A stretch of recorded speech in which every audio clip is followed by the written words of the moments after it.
Shall we begin? 3, 2, 1. Welcome to Camel City Strong number 6. This is the, I guess, hashtag Chicken King for now. Yeah. Yeah. And we got our hashtag.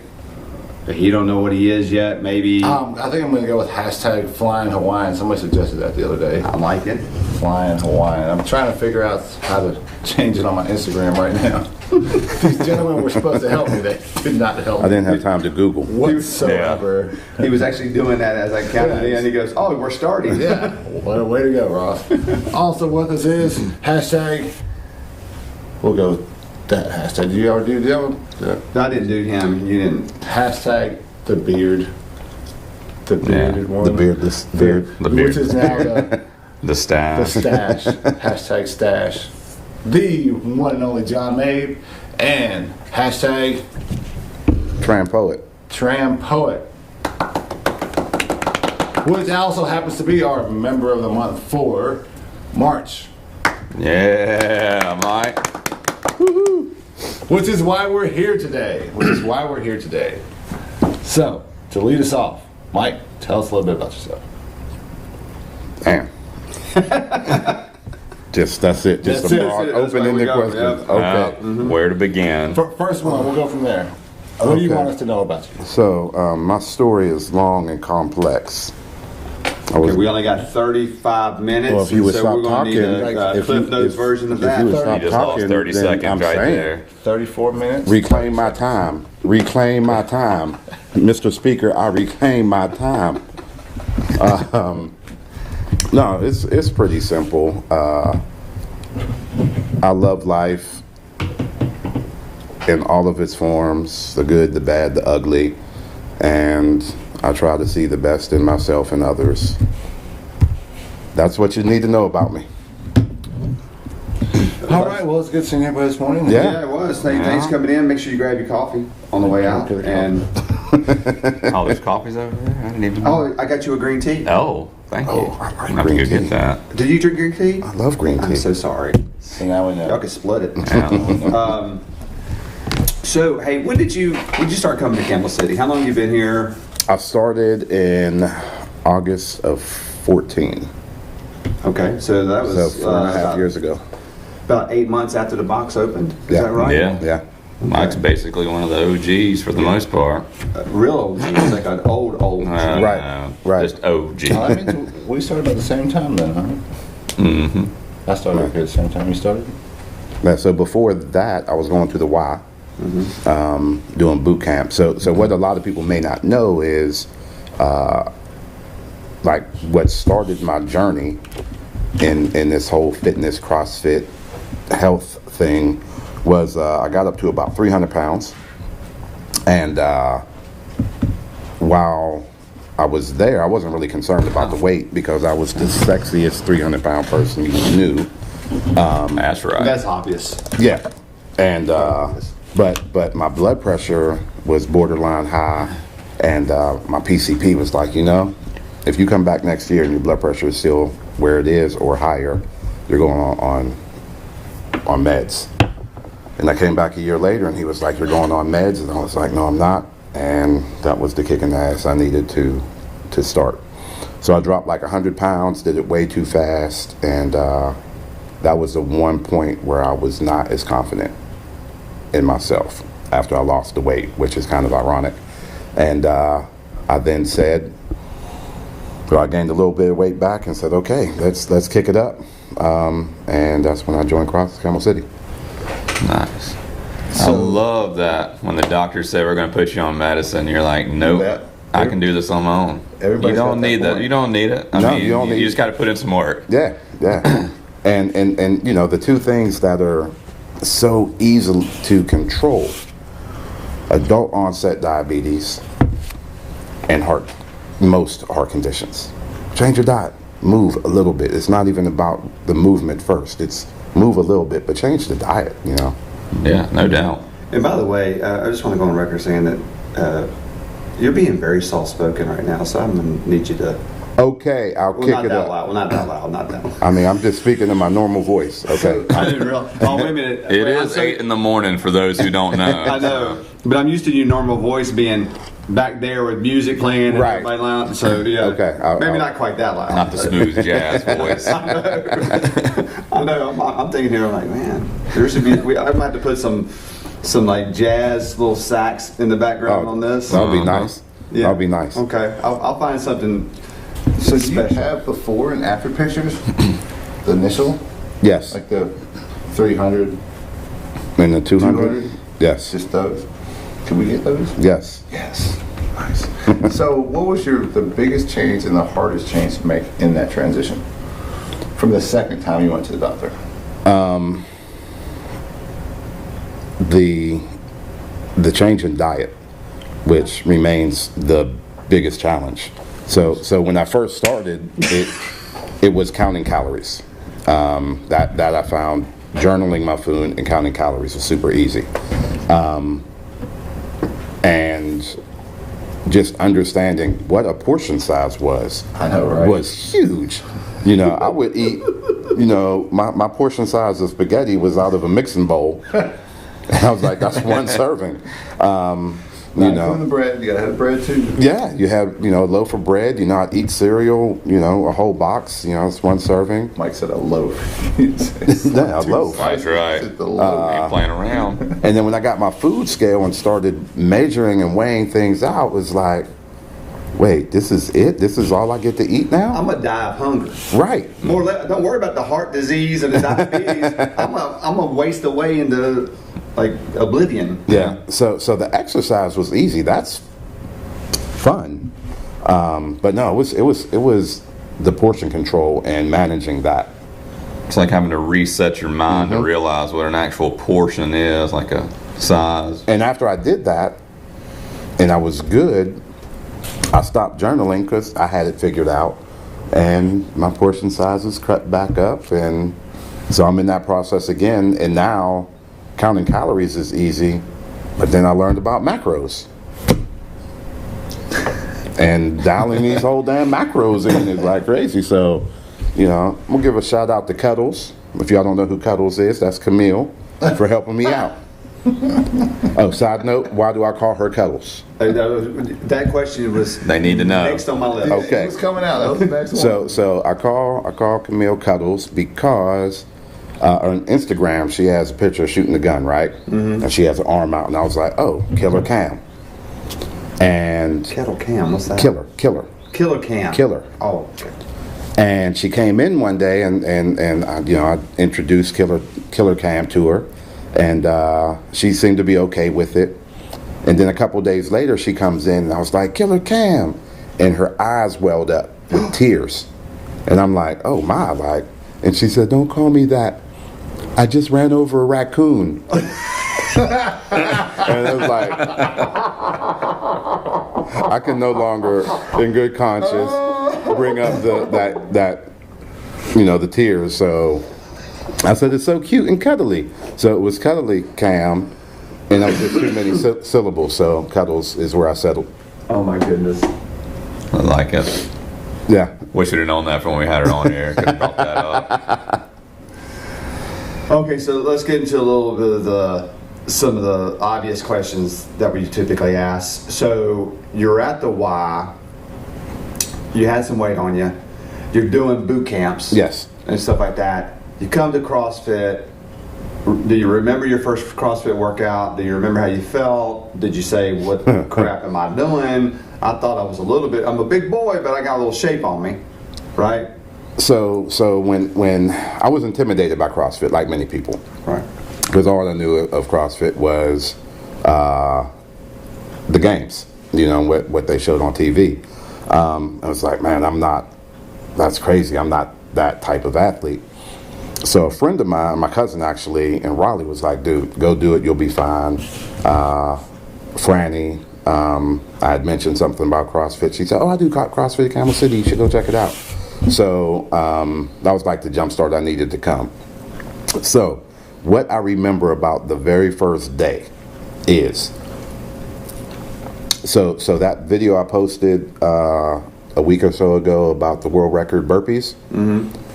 That was the burpee I knew from the Y. And that burpee was hard for me at the Y. So first workout, there was burpees in it and there were kettlebell swings.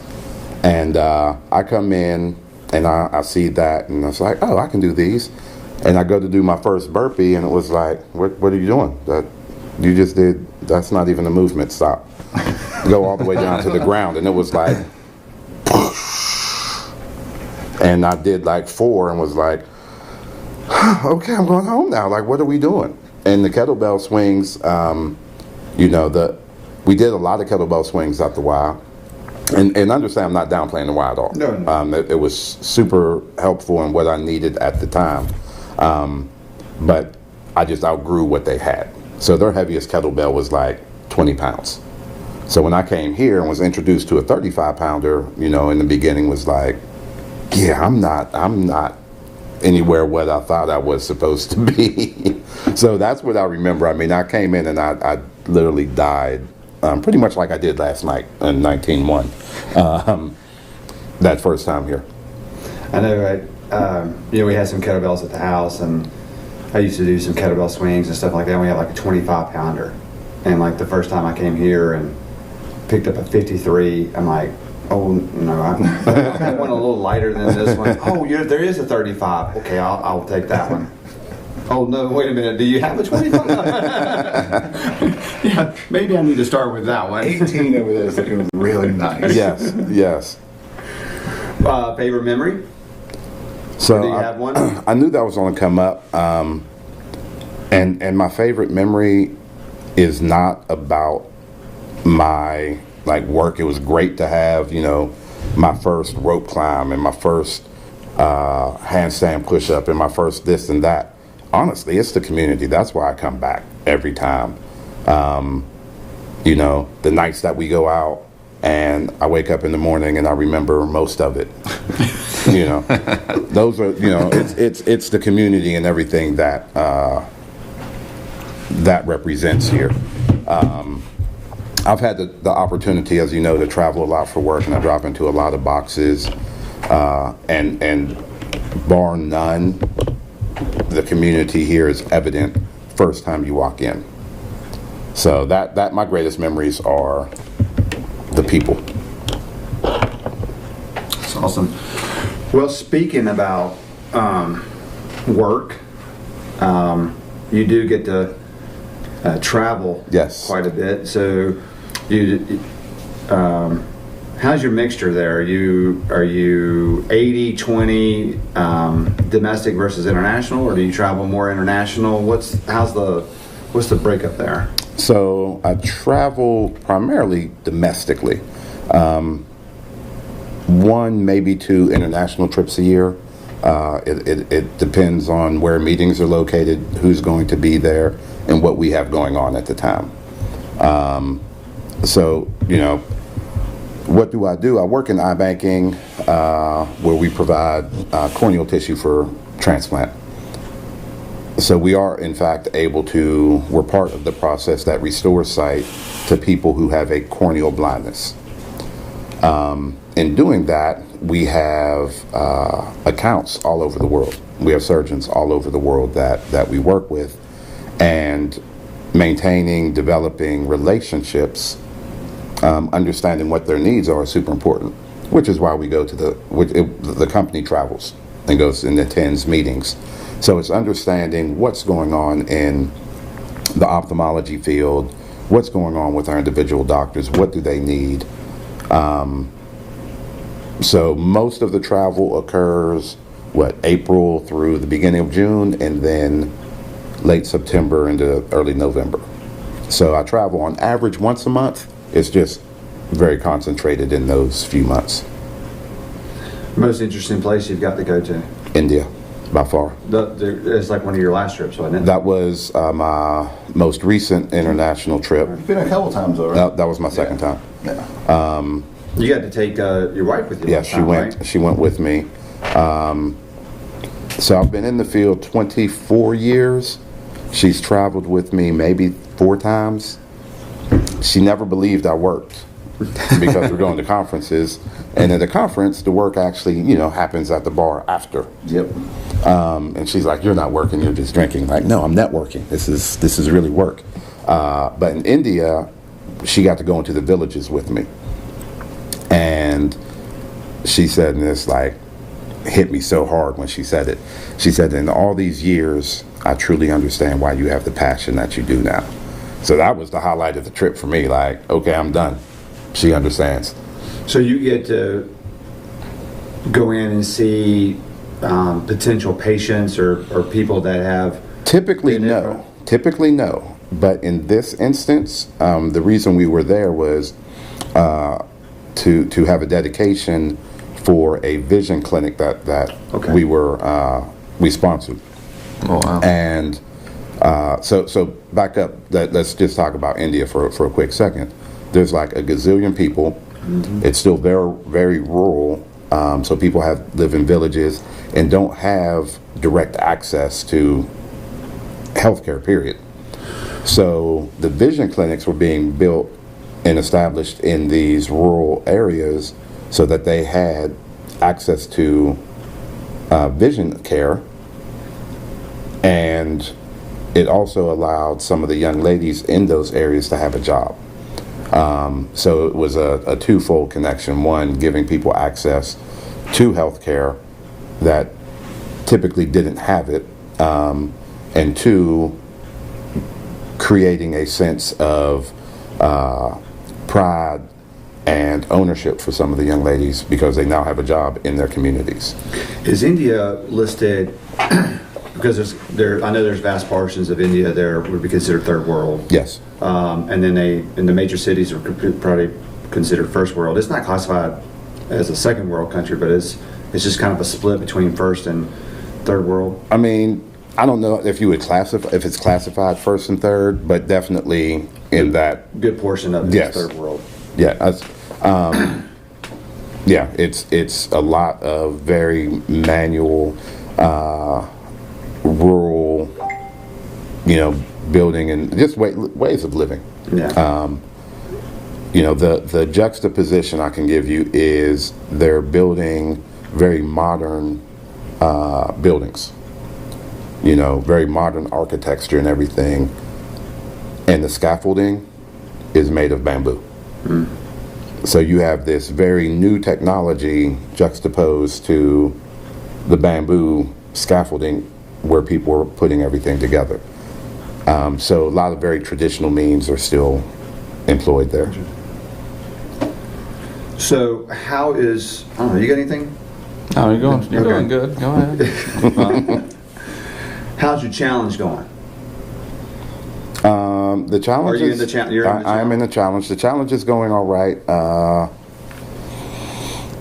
So I don't care about the scale typically. Now we're in this challenge, right? We had our midway in, over the last few days, and it was frustrating because the scale did not move. So I'm afraid to get on it today.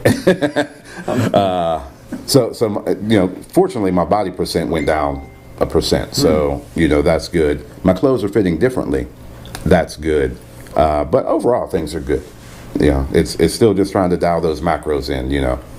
How do I get enough protein and not so much fat and.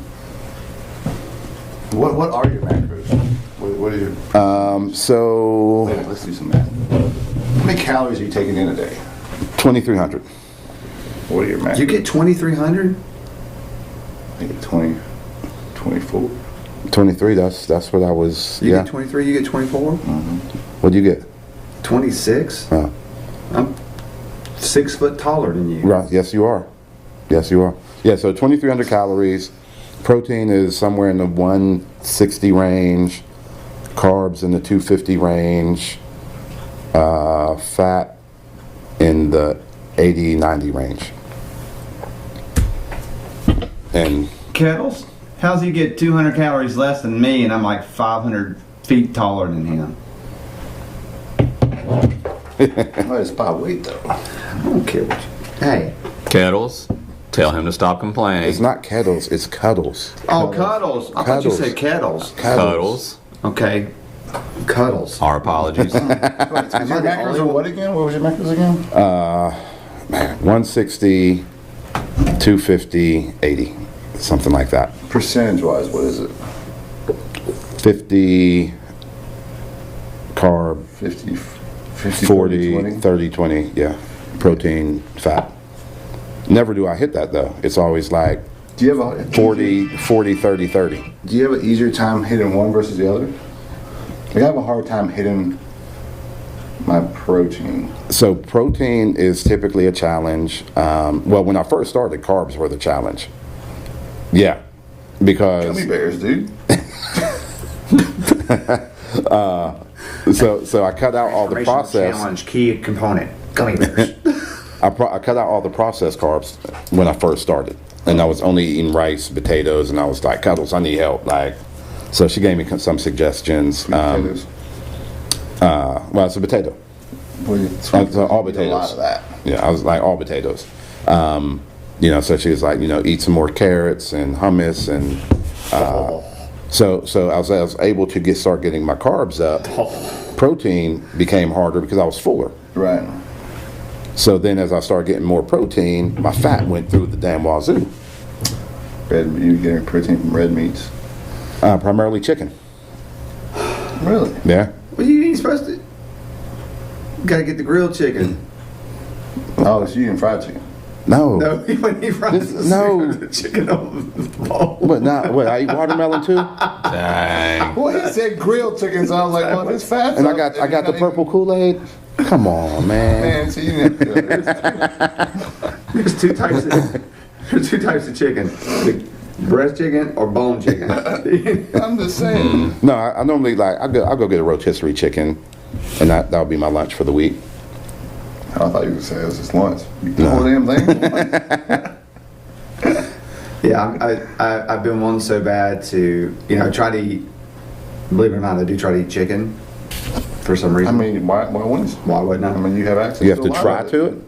No, but I don't know how many times over the past like 3 weeks, 4 weeks. I count the week I was in California, but I'm like, the smoked wings at Camel City Barbecue. That's chicken. I mean, Those things are delicious. it's still I've chicken. never had wings from there. Oh man, those are really good Dude, the wings. brisket is so good over Yeah. there. I You need to never try make the it wings, past man. there. Do they You need to try the smoke the wings. wings? The and then wings they- are the appetizer. The brisket is the meal. This is Inner Fat Mike coming out right now. Like, you can eat it all. The wings, they smoke. Yeah. The wings are smoked, and then they finish them off in the fryer. Dude, they're like gotta try. We are so going there tonight for dinner.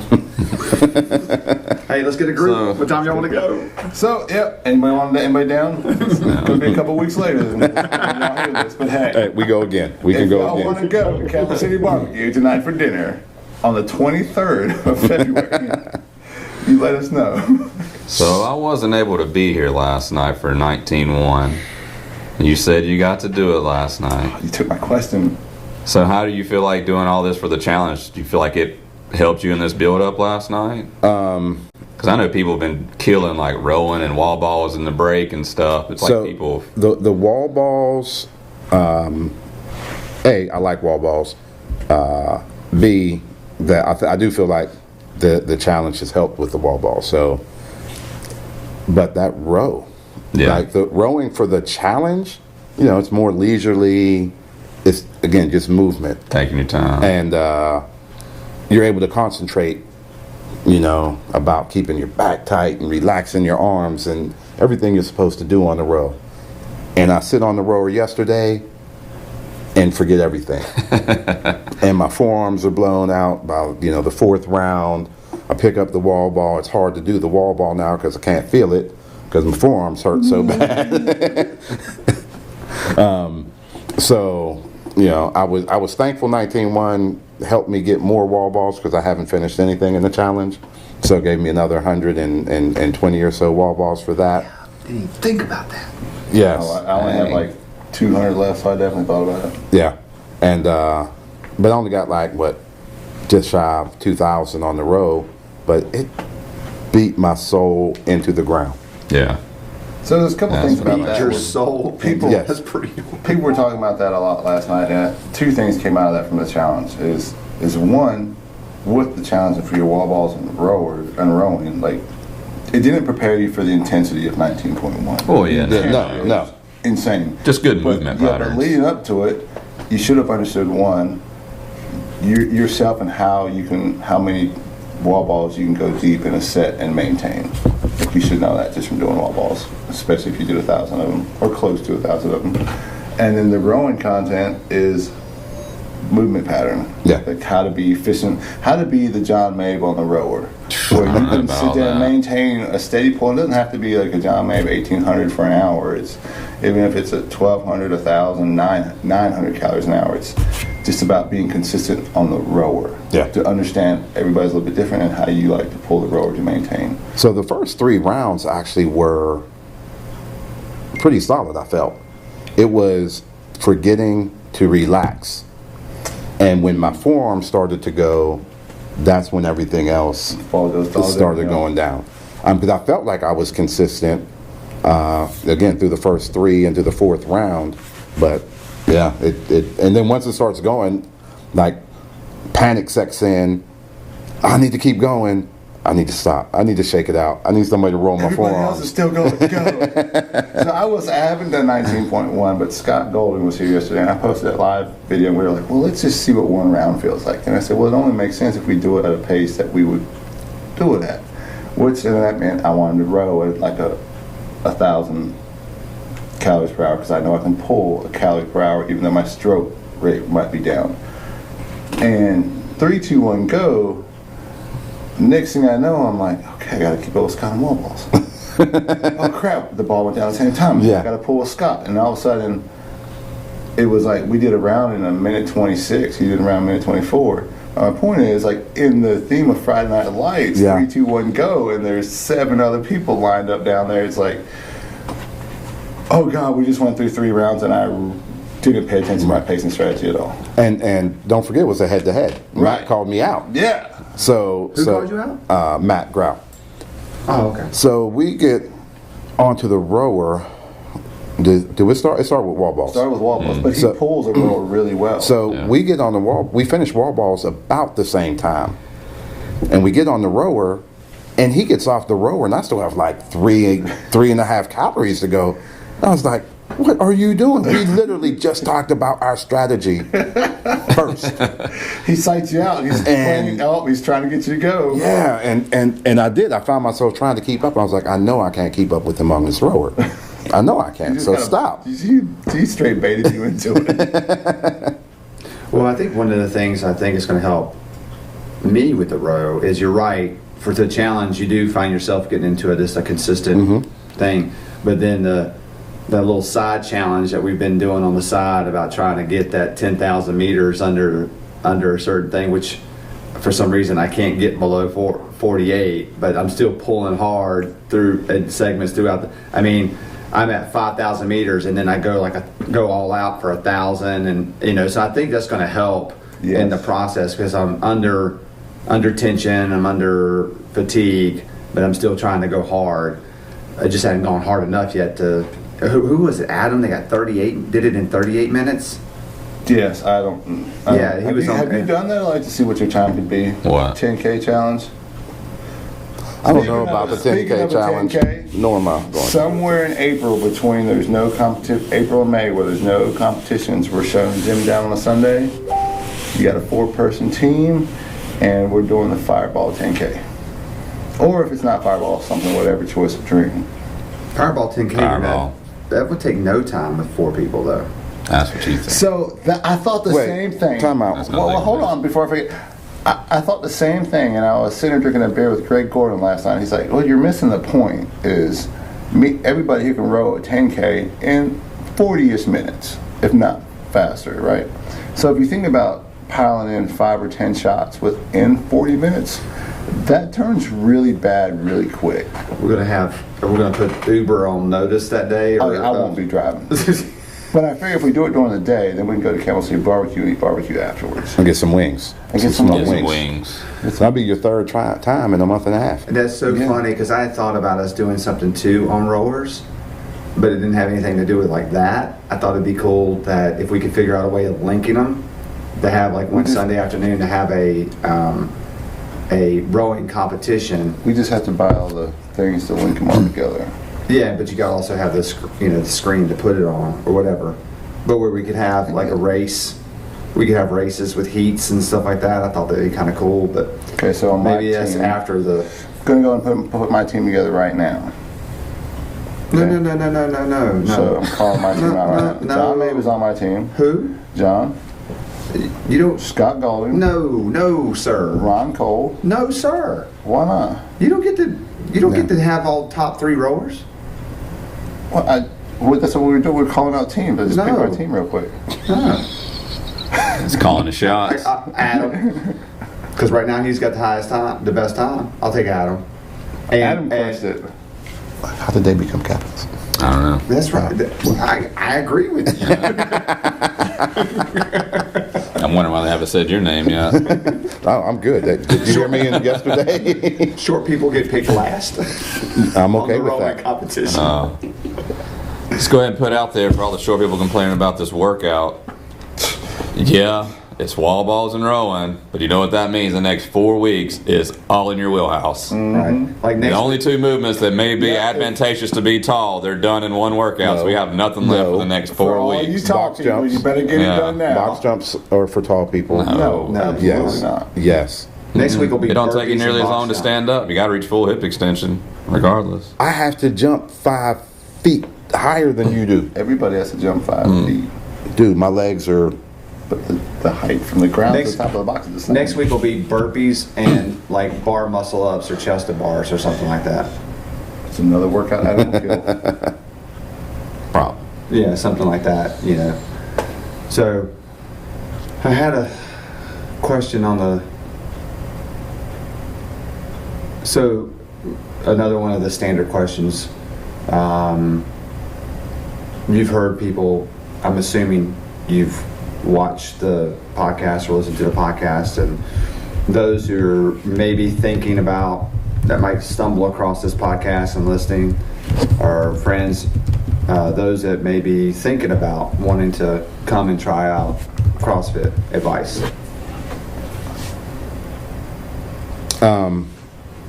CrossFit is no different than any other Group X type activity. So give it a try. Like, get out of your head how intimidating CrossFit is. Because at the end of the day, CrossFit did not invent the burpee. It did not invent the kettlebell. It did not invent the pull-up. It didn't invent any of these movements, any of these weightlifting movements. And a lot of boot camps do very similar things. Just come and give it a try. Like, that's really what it is. Get out of your own head, get out of your way, and do it. Cool. Well, And that's the direction. I think that we said that earlier. We talked about, what you saw versus what you expected versus actually what happened when you first started I think is hugely important. And I think that's why they're wanting Glassman's taking the direction with CrossFit that he's wanting to, is too many people only see the games in his mind, and it's never really been about only the games. Whatever's going on in CrossFit HQ doesn't really matter for the affiliates, because we're going to do what we've always done and try and make sure people live longer and healthier lives. Yeah. Which is what we do at the affiliate level. So that's pretty cool. Yes. Cool.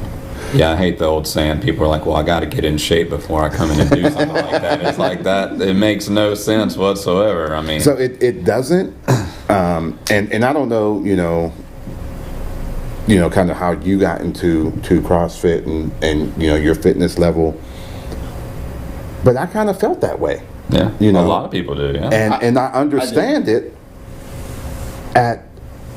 from that viewpoint, but now that I'm here and in it, it's like, no, like, you can do everything right here. Mm-hmm. You can. I was talking to somebody the other day, and they said, I can't do a push-up. And I said, you see that wall? Yeah. I said, lean into it. Push away from it. I said, you just did a push-up. And they're like, I wouldn't want to do that in front of other people. They'll judge me. I was like, No the judgment. only person judging you is you. Now, I mean, if we get to the crutch of it, there are some people who are judging, and that's just people everywhere. Right. You know, it doesn't matter where you go. But by and large, those people in the CrossFit setting are going to be quiet, Yeah. and you're going to be supported. And, right. And Yeah, who cares? quiet. I mean, We're I mean, supportive though. No, I mean quiet. Like they're not going to say anything outright. Like, Oh yeah, we will. right. But I mean, it's all that- positive. I mean, I've been coming here 3.5 years, and I'm still doing push-ups on a box or push-ups on that was a timer. Everybody's here to timer. Push-ups on a box or push-ups on my Yeah. knees. It's just the way it is. Nothing wrong with it. yeah, it's just accept where you are, not settle for where you are, accept where you are, and pick goals for incremental progression, for incremental improvement, and pick a movement at a time, pick a plate at a time, pick a whatever at a time, and that's it. Most definitely. It's great. I think that's great to end on. That's good. I'm good with it. Mike, thank you Do you for coming. You want to shout out to your sponsors? Anybody You got wanna any shout out? sponsors you need to shout out? More heart than scars. Hashtag Hashtag Hashtag more hearts. So hashtag wifey, Oh, yeah. gotta put her first. Number one. what we got today? We got Reebok, Yeah. Starbucks again. Y'all don't see my shirt, more hearts than scars. More heart than scars. God bless the Starbucks though. Station 1 downtown. Station Ready. one Station downtown. 1 downtown. What? Rogue, Outrigg. My boy Harrison Rhodes, this little company. Who? It's a friend of mine. Okay. That's it. Thank you. Hashtag Camel City. Camel strong, baby. Love my camels. Thank Thanks you. for joining us. Next time. Peace.